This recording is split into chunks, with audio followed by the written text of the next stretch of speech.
अस्सलाम वालेकुम। आपको आज के प्रोग्राम में खुशामदीद। पाकिस्तान ने भारत को पेशकश की है कि हम पहलगाम वाक़े की गैर जानिबदाराना तहकीकात में ताउन के लिए तैयार हैं। वज़ीर आज़म शहबाज शरीफ ने आज कहा कि अमन हमारी ख्वाहिश है, लेकिन इसे कमजोरी ना समझा जाए। कोई मुहिम जोई हुई तो फरवरी 2019 की तरह मुंह तोड़ जवाब दिया जाएगा। पानी हमारी लाइफ लाइन है, इस पर कोई समझौता नहीं हो सकता। पाकिस्तान का पानी रोकने की हर कोशिश का ताकत से जवाब देंगे। Peace is our preference, but must not be construed as our weakness. Indus Waters Treaty would be responded to with full force and might. Our valiant armed forces remain fully capable and prepared to defend the country's sovereignty and its territorial integrity. Water is a vital national interest of Pakistan, our lifeline, and for our 240 million people, let there be no doubt at all. Pakistan military academy Kakul में passing out parade की तकरीब से खिताब करते हुए वज़ीर आज़म ने मजीद कहा कि पहलगाम वाक़े पर बेबुनियाद इल्जामात का सिलसिला शुरू किया गया। बगैर सबूत पाकिस्तान पर इल्जामात लगाए गए। कश्मीर पाकिस्तान की शहरग है, यह आलमी सतह पर मुतनाज़ इलाका है और कश्मीरी अवाम को हक़ खुद इरादियत देना होगा। पासिंग आउट परेड की तकरीब से खिताब करते हुए chief of army staff general Syed Asim Munir ने भी कहा कि हम अपने मुल्क का दिफा करना जानते हैं। हमारे आबा अजदाद ने पाकिस्तान की तख्लीक की खातिर अनगिनत कुर्बानियां दी और बेमिसाल जद्दोजहद की। आर्मी चीफ ने यह भी कहा कि दो कौमी नजरिए की ये थी कि मुसलमान और हिंदू दो कौमें हैं, एक कौम नहीं। Our forefathers, they struggled, mounted that incessant struggle to create this country. Our forefathers, they have sacrificed immensely, and we have sacrificed a lot for the creation of this country, and we know how to defend it.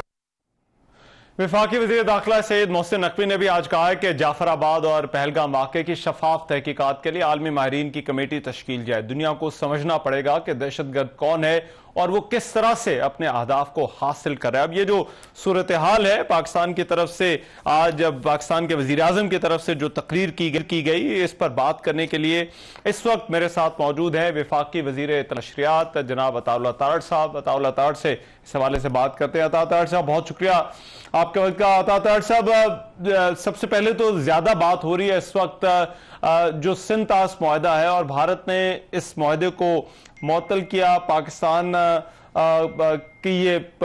की तरफ से भी बड़ा सख्त reaction आ रहा है। पाकिस्तान के पास अब ऑप्शंस क्या हैं अगर भारत की तरफ से जो है वो पानी रोका जाता है या ये सिचुएशन बरकरार रहती है? मैं तो हैरान हूं कि पानी रोकना था, आज इन्होंने पानी छोड़ दिया कहीं पे। ये कोई इनकी कोई मुझे समझ नहीं आ रही कि पानी रोकते रोकते पानी छोड़ने की बात कहां से आ गई। और बड़ी अजीब सी बात है। मैं ये समझता हूं कि देखिए, जो हमने पानी की बात की, हमारे पास बहुत सारी ऑप्शन मौजूद हैं और जब हम कहते हैं कि हम पूरी फोर्स के साथ इस पर रिस्पॉन्ड करेंगे तो उसमें तो मिलिट्री ऑप्शन भी एक ऑप्शन मौजूद है।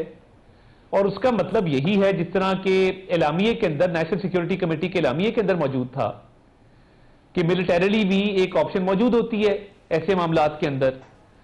तो देखिए, ये तमाम ऑप्शंस जो हैं वो पाकिस्तान के पास मौजूद हैं और मैं ये समझता हूं कि वज़ीर आज़म ने भी आज इस पर वजाहत की कि पूरी फोर्स के साथ इस पर रिस्पॉन्ड किया जाएगा।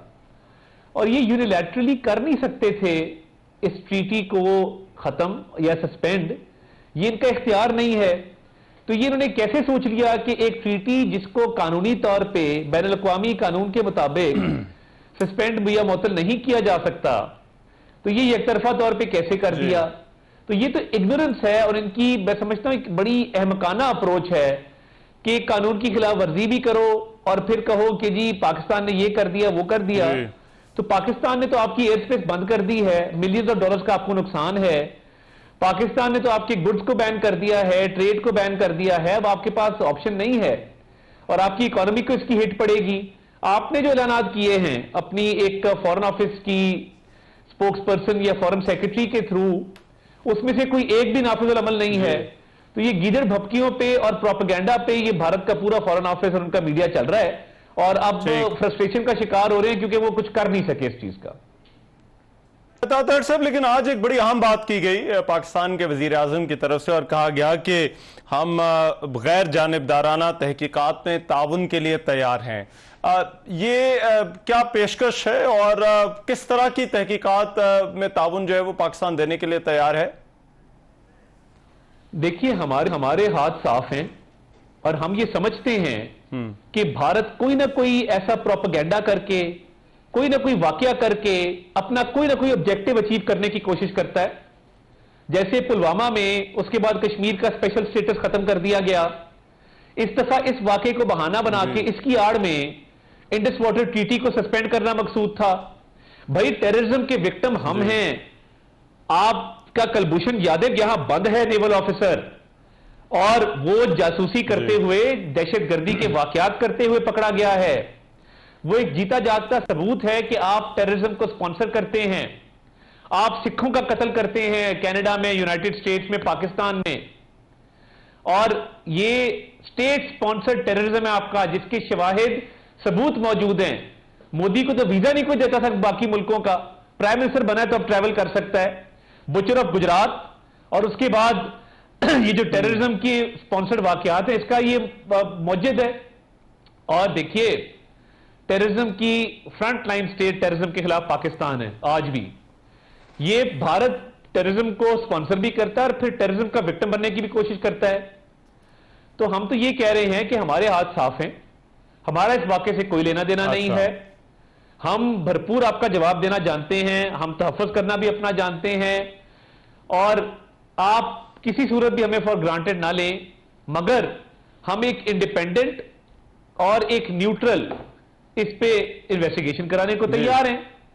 तो जो क्रेडिबल और एक अच्छी न्यूट्रल इन्वेस्टिगेशन हो, उसमें दूध का दूध और पानी का पानी हो जाएगा। मगर अगर आपने पानी रोका तो उसका फिर हम मुंह तोड़ जवाब भी देंगे और देने की सलाहियत भी रखते हैं। अच्छा, और पिछली दफा तो चाय पिला के भेजा था, तो ये चाय हमेशा नहीं मिलती होती। आप देखें तो सही पाकिस्तान की तरफ मैली आंख से, तो इस दफा टी फैंटास्टिक नहीं होगी, इस दफा कुछ और फैंटास्टिक होगा आपके लिए। ठीक, राइट। लेकिन मुझे बताइएगा, जब आप ये कहते हैं न्यूट्रल बॉडी से तहकीकात के लिए तैयार हैं, तो न्यूट्रल बॉडी आपके ख्याल में क्या हो सकती है?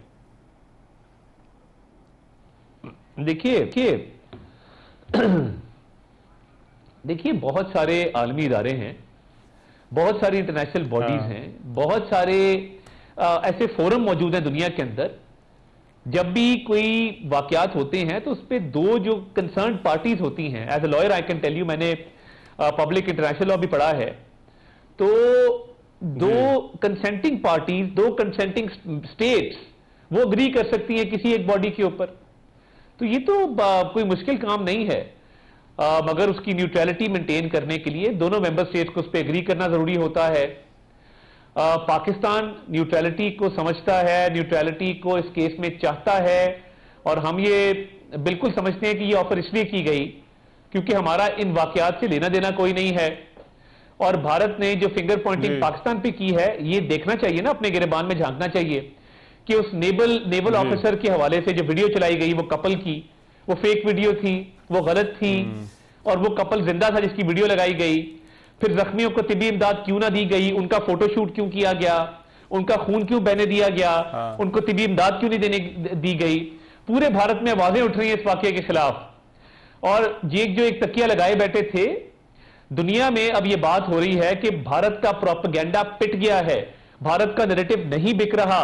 भारत के सीनियर जर्नलिस्ट ये रो रहे हैं कि जी हमारा नैरेटिव कोई नहीं देख रहा। तो ये पाकिस्तान के मीडिया हाउसेस को, पाकिस्तान के जर्नलिस्ट को, एंकर्स को, पाकिस्तानी अवाम को, और इस वक्त कोई पीएमएलएन, पीटीआई, कोई पीपल्स पार्टी, कोई एएनपी, कोई जेयूआई, एमक्यूएम नहीं है। इस वक्त हम पाकिस्तानी हैं, हम पाकिस्तान बन के खड़े हैं, पाकिस्तान के मफाद के साथ, पाकिस्तान के तहफ़्फ़ुज़ के लिए खड़े हैं, और बतौर पाकिस्तानी खड़े हैं। इंडिया डिवाइडेड है, पूरी कौम डिवाइडेड है। हमारी सेनेट ने ज्वाइंट रेजोल्यूशन किया है, और पूरी कौम पाक फौज के साथ, पाकिस्तान के नाम के साथ, पाकिस्तान की दिफा के साथ खड़ी है, और हम दिफा करना जानते हैं। जब पाकिस्तानी इकट्ठे हो जाएं तो फिर इनको कोई चीज नहीं रोक सकती अल्लाह के फजल से। राइट। तार साहब, आज ये भी खबरें आई कि कुछ राब्ते भी हुए हैं, वजीर खारजा के टेलीफोन कॉल्स हुई हैं अपने दोस्त ममालिक के साथ, एलाइज के साथ। तो पाकिस्तान अपने जो बैनुल अक़वामी इंटरनेशनल पार्टनर्स हैं उनके साथ क्या बात कर रहा है इस इशू के ऊपर? देखिए, मैं ये समझता हूं कि हमारे दोस्त ममालिक से बिल्कुल रवाबित भी होते हैं, राब्ते भी होते हैं। सिचुएशन तो बड़ी क्लियर है कि इस केस में बगैर सबूत शवाहिद के पाकिस्तान पे इल्जाम लगाया और अपने मजमूम मकासद के हसूल के लिए इंडस वाटर ट्रीटी को यूनिलैटरली सस्पेंड करने की नाकाम कोशिश की। पाकिस्तान ने रिस्पॉन्ड किया। तो हम तो दुनिया को यह बता रहे हैं कि प्रोवोकेशन भी इंडिया की है, सिक्योरिटी भी इंडिया ने अपने सिटीजन को नहीं दी, इंटेलिजेंस फेलियर भी इंडिया का है, इल्जाम भी वो गलत लगा रहा है, इकदाम भी वो गलत उठा रहा है। तो ये तो जो जंगी जुनून है इनके ज़हन पे सवार, ये किसी भूल में ना रहें। पाकिस्तान हमेशा तैयार रहता है हर इवेंचुअलिटी के लिए। तो ये हम बिल्कुल सारे फैक्ट्स बयान कर रहे हैं और दोस्त ममालिक को आगाह रखना, अपने दोस्तों को सिचुएशन पर ब्रीफिंग देना, ये हमारा फर्ज बनता है और हम बिल्कुल कर रहे हैं। ठीक। और आपने क्योंकि खुद जिक्र किया, आप खुद भी वकील हैं, इंटरनेशनल लॉ को जानते हैं, तो ये इंडस वाटर ट्रीटी के हवाले से अगर भारत अपनी इस पोजीशन पर रहता है कि ट्रीटी जो है वो उनकी तरफ से कैंसिल है, तो पाकिस्तान के इस पर कोई काम कर रहा है कि किस तरह इस मामले को इंटरनेशनल लॉ और जो लीगल फोरम्स हैं उन पर देखा जा सकता है? मैं डेयर करता हूं भारत को कि जाए जरा किसी इंटरनेशनल फोरम पे ये बताने कि यूनिलैटरली हमने ये ट्रीटी खत्म कर दी है। इनका केस ही मेंटेनेबल नहीं होगा।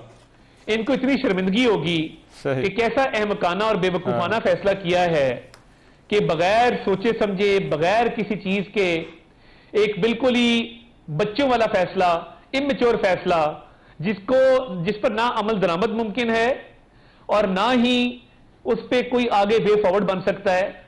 तो ये जैसा फैसला किया बस ये सिर्फ ऑप्टिक्स के लिए किया है और ऑप्टिक्स की जंग भी ये हार रहे हैं। अच्छा, राइट। लेकिन इसमें तार साहब हमने देखा है कि वहां पर कोई वाकया होता है तो ऐसे जंग का माहौल बन जाता है, लेकिन बलूचिस्तान में हमने बड़े बड़े लातादाद वाकयात देखे हैं और वहां पर जो कुछ हो रहा है ऐसा लगता है कि उसको उस तरह से नहीं देखा जाता, उस नजर से नहीं देखा जाता जिस तरह से अगर भारत के अंदर कोई वाकया हो। तो क्या वक्त नहीं आ गया, जरूरत नहीं है कि दुनिया को अब जो बलूचिस्तान में जो कुछ हो रहा है उससे भी आगाह किया जाए और उन इश्यूज को भी इसी तरह से इंटरनेशनलाइज किया जाए जिस तरह से अगर भारत के अंदर कोई वाकया होता है वो इंटरनेशनलाइज हो जाता है? बिल्कुल देखिए, हमारे पास नाकाबिले तरदीद शवाहिद और सबूत मौजूद हैं। बलूचिस्तान में, केपी में जो भारत की इन्वॉल्वमेंट है टेररिज्म के इंसिडेंट्स में, टेररिज्म को फरोग देने के लिए, मुल्क दुश्मन अनासिर को वहां पे सपोर्ट करने के लिए, तो बिल्कुल हम इस पे इंटरनेशनल फोरम्स के हवाले से भी और दुनिया के मुख्तलिफ ममालिक में खसूसी एलसीओ के जरिए भी ये बिल्कुल मालूमात फराहम करेंगे और करते रहे हैं कि ये भारत जो है ये पाकिस्तान में टेररिज्म को जब बढ़ाता है या फरोग देता है तो ये दहशतगर्दी दुनिया के लिए खतरा है। ये सिर्फ पाकिस्तान का नुकसान नहीं होता, ये दुनिया के लोगों के लिए खतरा होता है। और ये जो क्रॉस बॉर्डर इन्होंने काम शुरू किया है कि जो एक्स्ट्रा टेरिटोरियल किलिंग्स हैं सिखों की, बाकी माइनॉरिटीज की, इसके शवाहिद कनाडा के पास मौजूद हैं, यूएस के पास मौजूद हैं और वो जानते हैं इस बात को। तो ये तो खुल्लम खुल्ला टेररिज्म है और अब इसका भरपूर इनको जवाब मिल गया है पाकिस्तान की तरफ से। और ये परेशान है कि पाकिस्तान की नेशनल सिक्योरिटी कमेटी के एलामिये के बाद, आज की वजीर आजम की पाकिस्तान मिलिट्री एकेडमी की तकरीर के बाद वो किधर मुंह छुपाएं और उसका क्या जवाब दें। ठीक है। और तादार साहब, क्योंकि आप हुकूमत के तर्जुमान हैं, क्या रियासत पाकिस्तान को, हुकूमत पाकिस्तान को अभी भी खदशा है कि भारत कोई दरअंदाजी कर सकता है या ऐसी कोई हरकत कर सकता है? देखिए, अगर मजीद शर्मिंदगी उठानी है तो कर ले और पाकिस्तान जो है वो पूरी सलाहियत, पूरी कुव्वत इंशाअल्लाह ताला इनका पूरा मुंह तोड़ जवाब देने के लिए हमा वक्त तैयार रहता है। तो ऐसा मिस एडवेंचर करेंगे तो मुंह की खानी पड़ेगी। और जिस तरह मैंने कहा कि पिछली दफा तो टी फैंटास्टिक थी, तो इस दफा मार फैंटास्टिक पड़ेगी। हाँ, अच्छा। ठीक है, बहुत शुक्रिया। अता तारड़ साहब हमारे साथ मौजूद थे, वफाकी वज़ीर इत्तलात व नशरियात, बात कर रहे थे हुकूमत पाकिस्तान का इस सारे मामले के हवाले से क्या मौक़िफ़ है। प्रोग्राम में एक ब्रेक शामिल करें, वापस आ रहे हैं इस ब्रेक के बाद।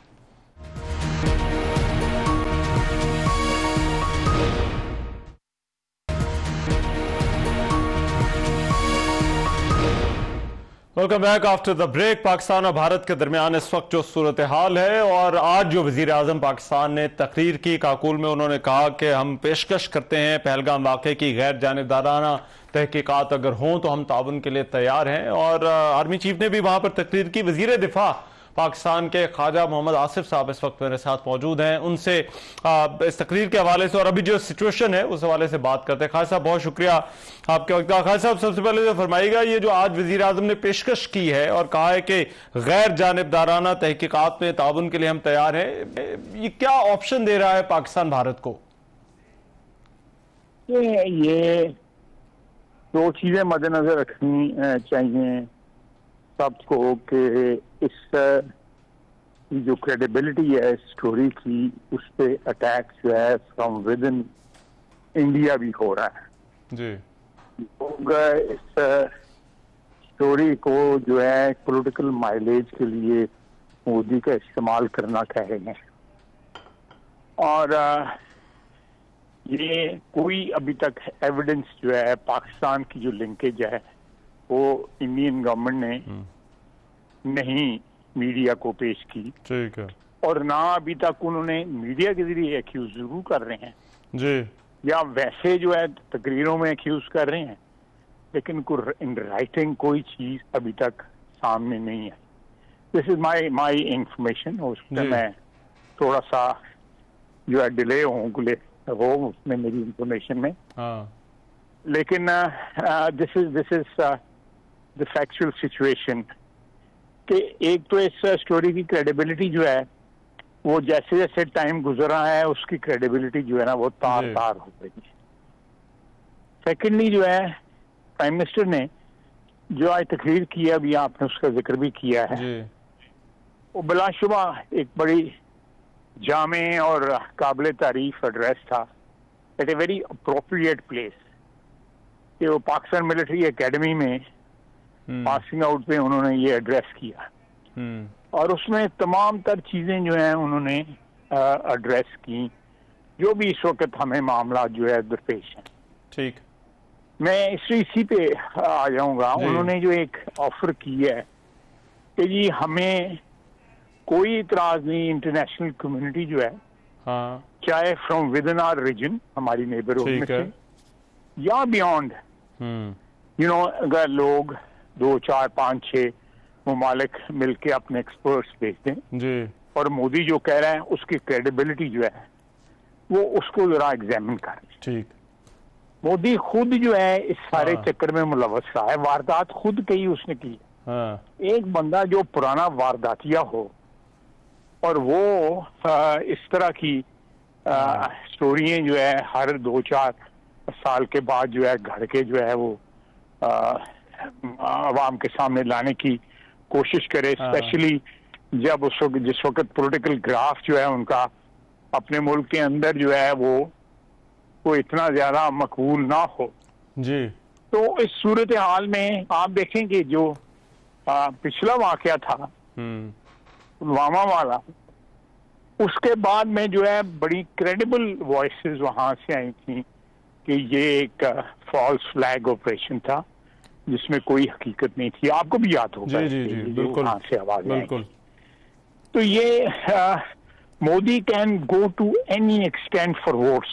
अच्छा, उसने 2200 बंदों का कत्लेआम किया था मुसलमानों का, एक्सट्रीम हिंदूज के वोट, एक्सट्रीमिस्ट हिंदूज के वोट लेने के लिए गुजरात के लिए। उसने गुजरात को अपना एक जो स्प्रिंग बोर्ड बनाया हुआ था to come into Indian national politics, and वो सक्सेसफुल हुआ।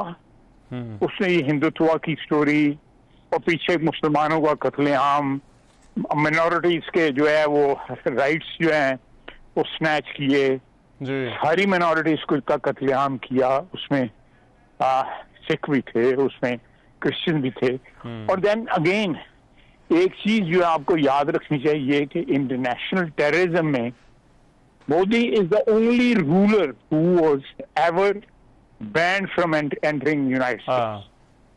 उसको वीजा नहीं दिया गया था। एक दूसरा यह है, India is the only country जिसने टेररिज्म एक्सपोर्ट जो है ऑल कनाडा तक और अमेरिका तक जो है इसने किया है। तो आप इस सूरत हाल में देख लें, हमारी तरफ से तो ऑफर है, अच्छा, जो प्राइम मिनिस्टर ने आज की है, ठीक, कि बिल्कुल इन्वेस्टिगेशन कराएं। जिस तरह मैंने कहा है, ये मेरी I am adding to it कि किसी किस्म का जो है बना लें, पैनल बना लें। इसमें हमारे नेबरहुड के भी कंट्रीज डाल दें, ठीक है, उसमें यूरोपियन भी डाल दें, जो एक क्रेडिबल जो है जिसके ऊपर सारी दुनिया का एतबार हो, जिस पैनल के ऊपर उनको बेच के जो है एक इन्वेस्टिगेशन करवा लें। ठीक है, राइट। खान साहब, आप क्योंकि वजीर दिफा भी हैं और आपने पहले भी इस बात का जिक्र किया कि खदशात हैं, खतरात हैं कि भारत कोई हरकत कर सकता है बॉर्डर पर। एक तो ये कि बॉर्डर पर मैं आपसे पूछना चाहता हूं कि इस वक्त क्या सिचुएशन है, और दूसरा, क्या अभी भी आपको लगता है कि कोई ऐसी हरकत हो सकती है भारत की तरफ से? नहीं, ये बिल्कुल हम अपनी गार्ड्स डाउन नहीं कर रहे जो है। अच्छा, हम बिल्कुल तैयार हैं, बिल्कुल 100% 200% तैयार हैं।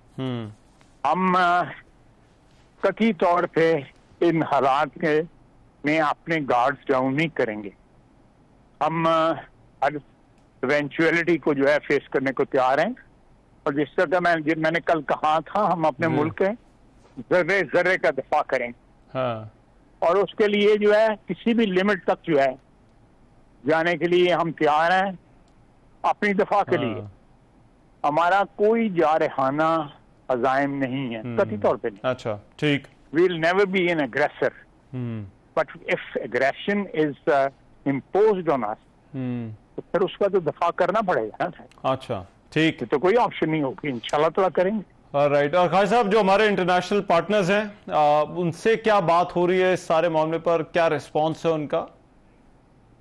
यही बावर कराया जा रहा है ना, इंटरनेशनल जो बरादरी है, बैन अवी बरादरी को ये बावर करवाया जा रहा है कि ये एक मोदी की एक चाल है अंडरडॉग बनने की, ताकि वो अपने मुल्क के अंदर वो 4 वोटों को जो है समेट सके।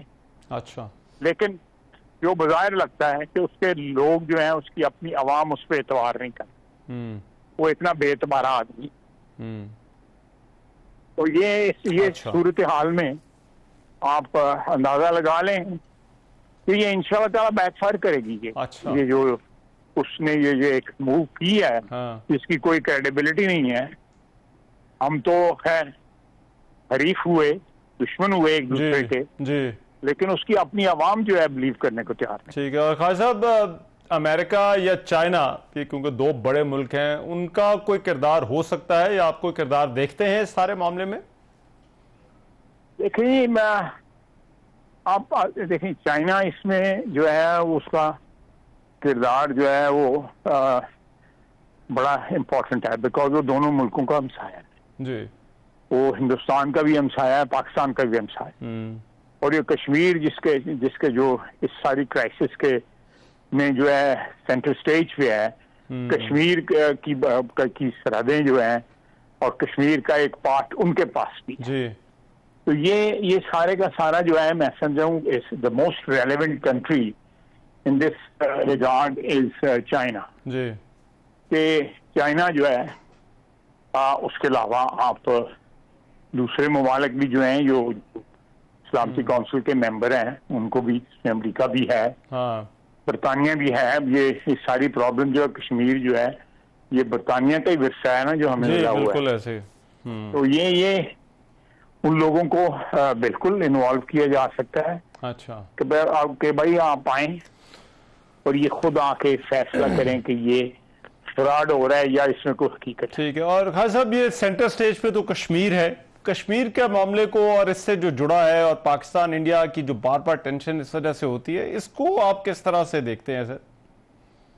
जी, फिलहाल तो ये जो इमीडिएट जो कॉन्टेक्स्ट में, तो ये जो एक सिचुएशन है, हम तो इसको फिलहाल डील करेंगे। अच्छा, let's this crisis be averted and जो टेम्परेचर जो है इस वक्त जो एक जाली हाई किया गया हुआ है, लेट इट कम डाउन, तो ये उसके बाद जो है ये आपके सवाल जो है ना उनके ऊपर जो है कोई रिस्पांस दिया जा सकता है। फिलहाल तो इमीडिएट क्राइसिस के मतलब जो है ना बातचीत जो है हम आपस में भी कर रहे हैं, आपसे मीडिया से भी पूछ रहे हैं, बाकी मुल्क के अंदर अपने दोस्तों के साथ जो है जो हमारे दोस्त मुमालिक हैं उनसे भी मशवरा हो रहा है। इस तरह आपने अभी बताया है कि मुख्तलिफ मुल्कों को कॉल्स आ रही हैं, तो मेरा ख्याल है कि ये एक फार फ्लंग इस वक्त सिचुएशन को जो है उस पर कमेंट करना मेरा मुनासिब नहीं। राइट, ठीक है, बहुत शुक्रिया। ख्वाजा मोहम्मद आसिफ हमारे साथ मौजूद थे, वजीर दिफा बात कर रहे थे। प्रोग्राम में एक ब्रेक करें, वापस आ रहे हैं इस ब्रेक के बाद।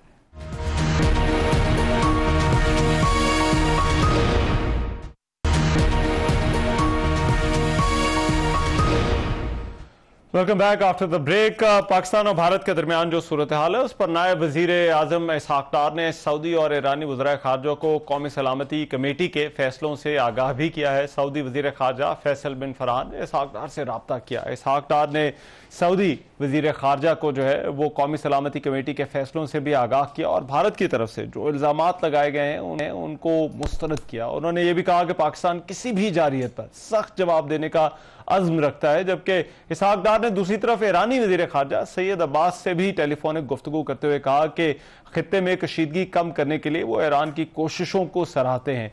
इसहाक डार ने ईरानी वज़ीर ख़ारजा को ब्रीफ भी किया कि भारत किस तरह पाकिस्तान पर बेबुनियाद इल्ज़ामात जो है वो लगा रहा है। और इसके अलावा अमेरिकी सदर की भी आज एक स्टेटमेंट आई। लेकिन ये दुनिया जो है वो इस सारे मामले को किस तरह से देख रही है, हमारे साथी कॉलीग कामरान यूसुफ साहब इंटरनेशनल अफेयर्स को कवर करते हैं, अपना शो करते हैं, वो मेरे साथ इस वक्त इस्लामाबाद स्टूडियोज में मौजूद हैं। उनसे इस हवाले से मजीद बात करते हैं। Kamran, thank you so much, बहुत शुक्रिया आपके वक्त का। ये अभी तक जो सिचुएशन है पाकिस्तान और भारत के दरमियान, क्या दुनिया की तरफ से ऐसा लग रहा है कि शायद को बड़ा कॉशियस सा रिस्पॉन्स जो है वो आ रहा है? पाकिस्तान और भारत के दरमियान जो एक टेंशन होती थी तो दुनिया की जो परेशानी होती थी, कि अभी वो परेशानी है या उससे मुख्तलिफ सूरत हाल? देखें, on the face of it तो ये लग रहा है कि इस दफ़ा उस तरह की अर्जेंसी आपको नज़र नहीं आती जो पहले पाकिस्तान और भारत के दरमियान जब भी तनाज़ात रहे। दो के इंटरनेशनल हेडलाइंस ज़रूर बनी, बावजूद उसके कि यूक्रेन में, मिडल ईस्ट के अंदर जो कुछ हो रहा है, फिर जो पॉप का भी इंतकाल हुआ, इंटरनेशनल हेडलाइन ज़रूर बनी है, लेकिन ओवरऑल कहीं ना कहीं लगता ही है कि उस तरीके की अर्जेंसी नहीं है। और उसकी वजूहात ये हो सकती हैं कि हर मुल्क जो है इस वक्त, तो ट्रंप के आने के बाद जो ग्लोबल पूरा जो एक ऑर्डर डिस्टर्ब है, हर किसी को अपनी पड़ी हुई है, तो शायद पाकिस्तान भारत जो है वो उस तरह रेडार पर नहीं है। अच्छा। लेकिन ऑफ लेट अगर आप देखें पिछले 48 या 24 घंटों के दौरान कुछ मूवमेंट हमें जरूर नजर आती है। मसलन सऊदी फॉरेन मिनिस्टर का फोन करना, ईरान के फॉरेन मिनिस्टर का फोन करना। इसमें मैं आई थिंक जो सऊदी फॉरेन मिनिस्टर का जो फोन है उसको जरा मैं ज्यादा अहमियत दूंगा कि सऊदी जो फॉरेन मिनिस्टर हैं या सऊदीज जो हैं वो ना सिर्फ अपने भी हाफ के ऊपर सम टाइम वो बिट कर रहे होते हैं, बल्कि वो वेस्ट को भी और यूएस को भी रिप्रेजेंट करते हैं। सो उनकी तरफ से जो एक कोशिश लगता है कि हो रही है, कहीं ना कहीं अर्जेंसी है। और कुछ शायद लोगों का ये भी ख्याल है कि उसके बाद ये जो राब्ते हुए हैं कि पाकिस्तान की तरफ से आज जो प्राइम मिनिस्टर ने ओलिव ब्रांच ही कहना उसे कि उन्होंने ऑफर किया है कि ठीक है, अगर आप एक गैर जानिबदार और ट्रांसपेरेंट तहकीकात करवाते हैं तो Pakistan is ready to participate. World powers इसको किस तरह से देख रही हैं? स्पेशली दो मुल्कों का मैं आपसे जानना चाहूंगा। अमेरिका, आज तो एक ट्रंप का बयान है जिस पे सारी बात हो रही है, अमेरिका और चाइना, वो इसको किस तरह से देख रहे हैं? अमेरिका की अगर आप बात करें, आपने ट्रंप के बयान का जिक्र किया एयरफोर्स वन में, जो उन्होंने उनसे जब सवाल हुआ, एक तो उन्होंने ये कहा कि मैं दोनों पाकिस्तान और भारत के बड़ा करीब हूं, जो आई एम श्योर के जो भारत के हमारे देखने वाले हैं या भारतीय लोग हैं उनको ये बात अच्छी नहीं लगी होगी, क्योंकि उनका ये ख्याल था कि वो बड़ा एक्सप्लिसिटली कंडेम करेंगे पाकिस्तान को कि जी पाकिस्तान से मुबैना तौर पर ये दहशतगर्दी हुई है। उन्होंने कहा कि जी मैं दोनों के बड़े क्लोज हूं, लेकिन जो उनकी बाकी वो इस तरह की ब्लंडर्स करते रहते हैं। उन्होंने ये जो कश्मीर का जो मसला है ये हजारों साल, बल्कि उन्होंने कहा कि 1500 साल पुराना है। और इंपॉर्टेंट जो उन्होंने बात की, उन्होंने कहा कि ये दोनों ही खुद आपस में बैठ के तय कर लेंगे। इसका मतलब है कि उनकी तरफ से भी उस तरीके की दिलचस्पी अभी तक नहीं है। चीन का जहां तक ताल्लुक है, चीन की डिप्लोमेसी आपको पता है कि अमेरिका के मुकाबले में मुख्तलिफ होती है, वो बड़े सटल तरीके से ऑपरेट करते हैं। और आज आई थिंक अदर देन बाकी जो डेवलपमेंट्स हुई हैं, चीन के एम्बेसडर की जो फॉरेन मिनिस्टर इसहाक डार से मुलाकात हुई है, दैट इज वेरी सिग्निफिकेंट। उसमें एक तो जो मैसेज है कि चीन ने रीइटरेट किया जो पाकिस्तान के साथ स्ट्रेटेजिक पार्टनरशिप है, और दोनों मुल्कों ने ये डिसाइड किया है कि जो उनकी स्ट्रेटेजिक कोऑपरेशन एंड कोऑर्डिनेशन इस क्रिटिकल जंक्शन के ऊपर जारी रहेगी। और जो मेरी इतला है कि ये एक आप कह सकते हैं कि पैगाम था चीन की तरफ से कि इस मुश्किल घड़ी में हम आपके साथ हैं, वो इंटरनेशनल फोरम के ऊपर। लेकिन आमतौर पर देखा गया है कि आलमी बरादरी की कोशिश होती है कि जब एक मुल्क कोई एक्शन लेता है तो दूसरे को रिस्पॉन्ड करने से रोका जाता है। जैसे भारत ने न्यूक्लियर धमाके किए तो पाकिस्तान को रोकने की कोशिश की गई, या फिर पुलवामा के बाद भी जो सूरत हाल हुई उसमें भी ऐसा ही रवैया रहा। इस वक्त आपको लगता है क्योंकि न्यूक्लियर आर्म नेबर्स हैं तो वो कोशिशें जो है वो कहीं ना कहीं पर हो रही होंगी बैक एंड के ऊपर डिप्लोमेसी में? देखिए, कोशिशें मुझे लगता है जैसे मैंने सऊदी अरब बात ये हो रही है, मैं इसका कॉन्टेक्स्ट थोड़ा सा वाज़ेह कर दूं क्योंकि ये भी खदशा है कि भारत अभी भी कुछ कर सकता है, कोई दरअंदाजी की खदशा नहीं है। आई थिंक वो मुझे तो ये लगता है, आई डोंट नो, मतलब मेरे पास कोई इन्फॉर्मेशन तो नहीं है, बट जितना मैंने उनके चैनल्स को मॉनिटर किया है और जो इस वक्त वहां पर बिल्डअप है और 2019 का टेम्पलेट भी हमारे सामने है, कोई ना कोई कार्रवाई तो वो जरूर करेंगे। सिर्फ आई थिंक वो कैलकुलेट शायद ये कर रहे हैं क्योंकि उनको ये पता है कि पाकिस्तान का रिस्पॉन्स भी आएगा। वो ऑल आउट वार तो वो भी नहीं चाहते, उसके लिए बहुत बड़ी मोबिलाइजेशन चाहिए। तो उनको खदशा ये है कि कहीं ऐसा कोई मिसकैलकुलेशन ना हो जाए, जब पाकिस्तान रिस्पॉन्ड करे तो फिर चीजें आउट ऑफ कंट्रोल हो जाएं। इशू जो आपने जिक्र किया ना, मुझे लगता है कि जैसे उसकी सबसे बड़ी वजह यह है कि जो ग्लोबल ऑर्डर डिस्टर्ब है, तो इस वक्त मेरे ख्याल में और दूसरा एक टेम्पलेट भी बन गया है। ये जो सो कॉल्ड जब कहते हैं जी क्रॉस बॉर्डर टेररिज्म हुई है, तो कहीं ना कहीं 2019 में भी जब भारत ने किया था, अगर आपको याद हो, उस वक्त जो ट्रंप की जो क्या कहते हैं हुकूमत थी, तो उनके जो सेक्रेटरी ऑफ स्टेट थे उन्होंने तो खुलकर सपोर्ट किया था कि ये तो भारत का राइट है कि उन्होंने अपना एक्सरसाइज किया अपने दिफा में। तो मुझे लगता है कि वो मोरलेस जो वेस्ट है या जो उनके इत्तेहादी हैं वो यही पोजीशन लेंगे, अच्छा जी ये काउंटर टेररिज्म के लिए कार्रवाई है तो वो टेरिटोरियल इंटेग्रिटी और सॉवरेनिटी को जाने देते। तो इसलिए मेरे ख्याल में पाकिस्तान को जो अपनी लड़ाई लड़नी है, एक तो अपने जोरे बाजू पे लड़नी है, और जो पाकिस्तान के जो करीबी इत्तेहादी हैं, चीन उसमें आई थिंक सरे फहरिस्त है, और सऊदी अरब के जरिए भी गुड ऑफिस इस्तेमाल करते हैं, उनके जरिए हम अपने जो भी कार्ड्स हैं वो खेल सकते हैं। ठीक है, बहुत शुक्रिया। कामरान यूसुफ हमारे साथ मौजूद। प्रोग्राम में एक ब्रेक शामिल करें, वापस आ रहे हैं इस ब्रेक के बाद।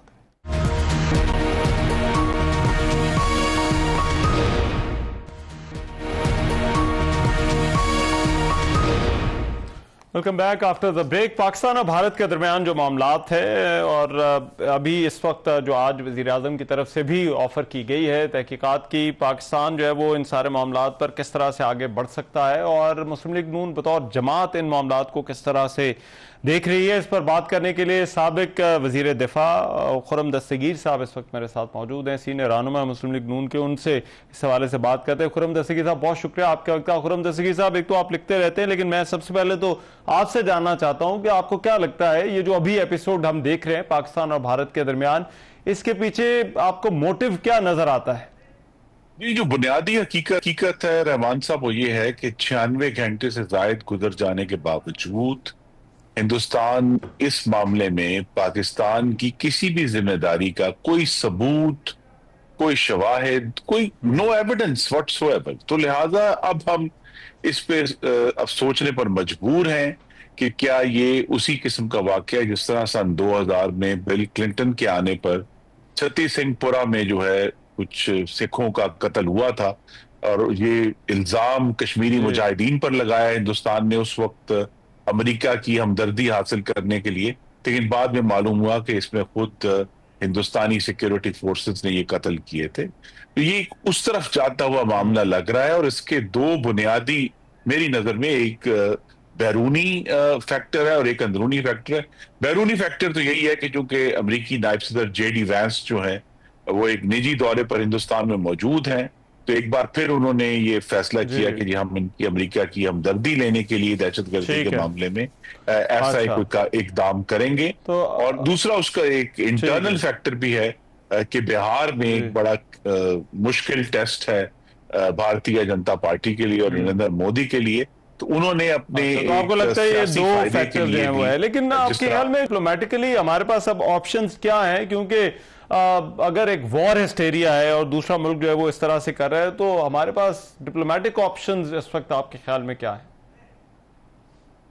एक बड़ा वाज़े है, और ये एक चैलेंज पाकिस्तान की हुकूमत के लिए है कि सफारती सतह पर एक भरपूर कैंपेन चलानी होगी हिंदुस्तान को दुनिया के सामने बेनकाब और एक्सपोज करने के लिए कि हिंदुस्तान वो मुल्क है जो ना सिर्फ पाकिस्तान के अंदर बलूचिस्तान में दहशतगर्दी करवा रहा है, बल्कि अब तो अमेरिका और कनाडा में भी जो है वादे शवाहिद केस चल रहे हैं वहां हिंदुस्तान की हुकूमत के ऊपर।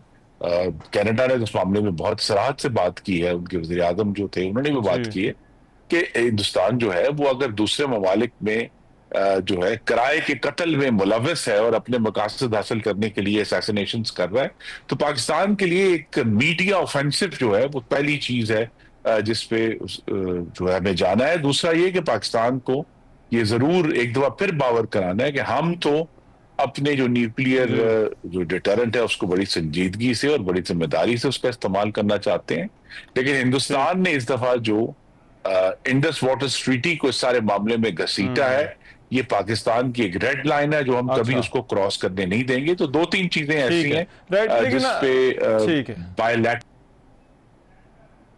जी ठीक है। और लास्टली खुर्रम दस्तगीर साहब ये बताइएगा कि आपको कोई तवक्को है कि भारत जैसे नेबर के होते हुए जो है वो कोई हालात नॉर्मल होने की भी तवक्को की जा सकती है?